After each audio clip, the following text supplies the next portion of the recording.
Sometimes in these weird days of spring 2020, I wonder if we are in the mirror universe. But then I think if that was the case, I would probably have a beard, so I think we're good. What I'm trying to say is that The Coldest Night is a cooperative survival game by Indie Boards and Cards. It is for usually 2 to 4 players, but you can also play solitaire in the official way explained here, or in the multiplayer solo version in which I played it, which is, well, you simply play as if you were multiple players. It works. The Coldest Night, we are in this cabin in the middle of nowhere. It's really, really cold. We have to survive the night. We have to keep the fire going until morning. If the fire dies, so do we, and we lose the game. In game terms, that means that we have a deck of cards representing stuff that we're gonna burn, and we need to go to the entire deck. We need to burn everything in here. If we do so, we win the game. If we get to a point where there's still cards in the deck and or in our hands and no one can play any cards, or there's no fire left, all cards representing the fire are gone, then we lose the game. During the game, we also take penalties represented by frostbite cards that will give you different types of obstacles that we need to worry about, different restrictions. Then these are bad enough. If also we're supposed to draw a frostbite card and none are left in that deck, we also lose the game. Finally, if we survive to the entire deck, we win the game.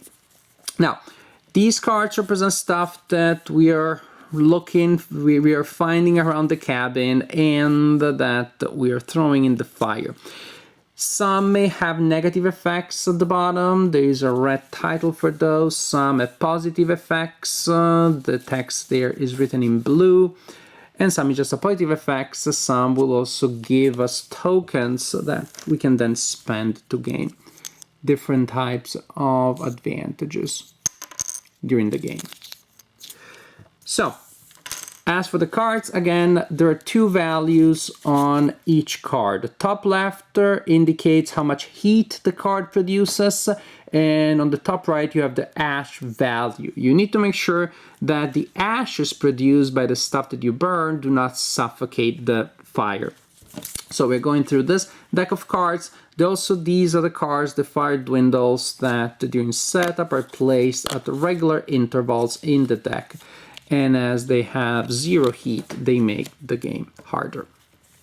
You start the game with these 3 cards in play. It's always these 3 cards, and they represent your starting fire pit. During the game, players will play cards always to the right of the line of cards available there.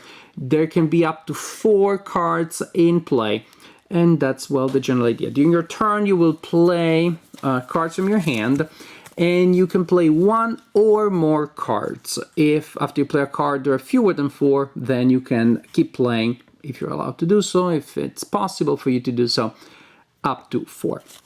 When you play a card, in the ash value of the card must not exceed the current heat value in the fire pit. So for example, at the start of the game, we have a comfortable 7 there.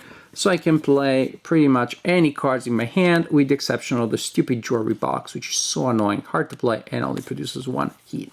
And suppose then that I decide to play the mirror frame, and so that's it. And at the end of my turn, after I play 1 or more cards, I get to draw a card from the deck. Instead of playing cards, I can choose to spend my turn scavenging, which means I draw 3 cards, and I don't have to keep them all. I can assign them to other players as well. Remember, after all, this is a cooperative game, so don't necessarily hoard all the cards. That may not be a good idea. If, for example, this is the situation at the beginning of the turn, right now the heat value is 5, so I can play the dollhouse, which immediately brings that to 7, which would also allow me to get the bed slants.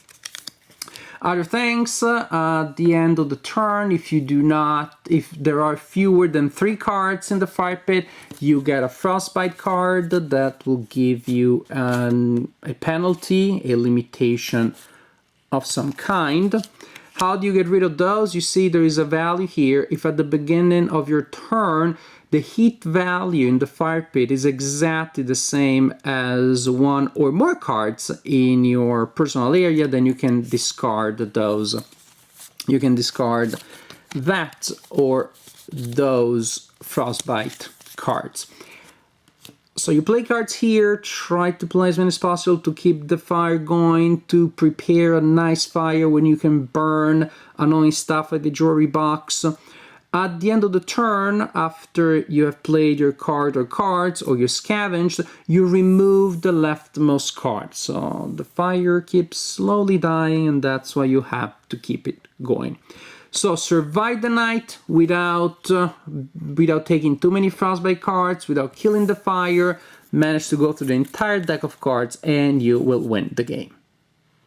The Coldest Night is really good, really enjoyable game, really tense, so simple, but also so thematic. It really captures the idea of this fragile fire, for lack of a better word, that is always a risk of dying. And I go camping, and yes, if my life depended on my ability of keeping that fire going, I would be dead already, and the game portrays that pretty well. I played the game with my 8-year-old daughter Luisa, who really enjoys it, and she kept asking me to play it, and I was happy to comply. So it's a game that definitely you can play with a young gamer. Ultimately, they just need to add numbers and compare them with the hash value of the card that you're gonna play. And then of course you have to take into account those effects, but that's simple stuff. And yet within that mathy situation, add them and compare, there are a lot of interesting decisions, because you know that you have to go through certain cards that are super annoying, and you know that there are other cards that are very easy, so you're trying to figure out what to do about them, how to set up situations so that the bad cards will not hurt you too much, so that you can keep going. A couple of, I don't know, negatives, minor things, sometimes it might feel like you really do well and you get to lose in the last couple of cards. You almost feel like, well, was this just a long prologue to that element, and that part of the game is really those last 10 card plays are what matters. I felt that way the first time because we got there, then the second time we lost up to 5 cards or 6. I was like, oh no, that's not trivial to get there. Every part of the game you can really suck, and that's what happened. Then in other games we lost in different phases of the game, so I got getting close to the end to appreciate that, not to take it for granted at all. I also played the game Solitaire. There is a way that the rulebook recommends to play, but that's not what I did. I simply pretended to be 2 players, so I took 2 hands of cards, and I pick one up, I make my selections, I make my play, I put it down, I take the other one, I make my selection, I make my play, etc, etc. Of course, secrecy is very important, so that when you play with another player, you don't know exactly what you have in your hand, so you can't plan. So you're thinking, well, how can you not take into account what's in the other hand? I don't know.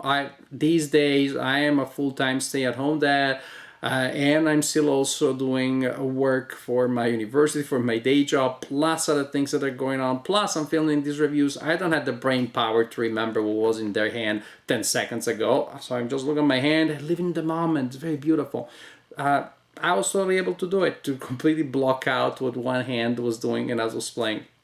What was in one hand as I was playing the other one, and that's a way to do it. There are other ways, I guess, to block your short-time memory. Cocktails probably will help, but I'll leave it to you.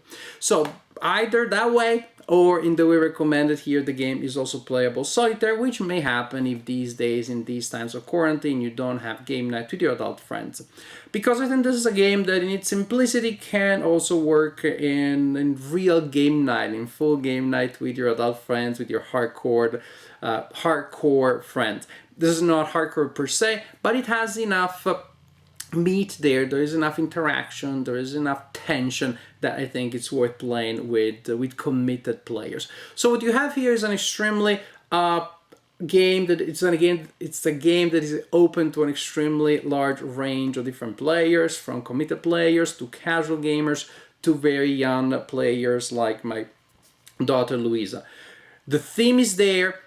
Maybe one thing about the art, I wish there was more variety. There's just a pile of things made of cloth that the title tells us they're different things. Oh, this is that, which is not a big deal if not for the fact that you see that one you think is one thing, then you have to read the title. Since different items represented by that image have different values, playing them becomes a little less intuitive. And there are the cards that again have the same art with different names, which is secondary, but then different values. I wish there had been more pieces of art here so that each object with its own values has its own piece of art that makes it more intuitive and also more pleasant, so you have more visual variety. Very small negative, just to, I don't know, to show you that I paid attention when I played the game. But in general, the Coldest Night is a really good game. Really fun, interesting, pretty new, pretty different from a lot of other games that I played. It's a cooperative game that doesn't feel like mini Pandemic, that has its own different flow, that has different conditions. So it has a strong personality, it feels pretty unique. The Coldest Night, I enjoyed it, and I think it's a great game to play with a family, with your adult friends, and even solitaire. So, good stuff.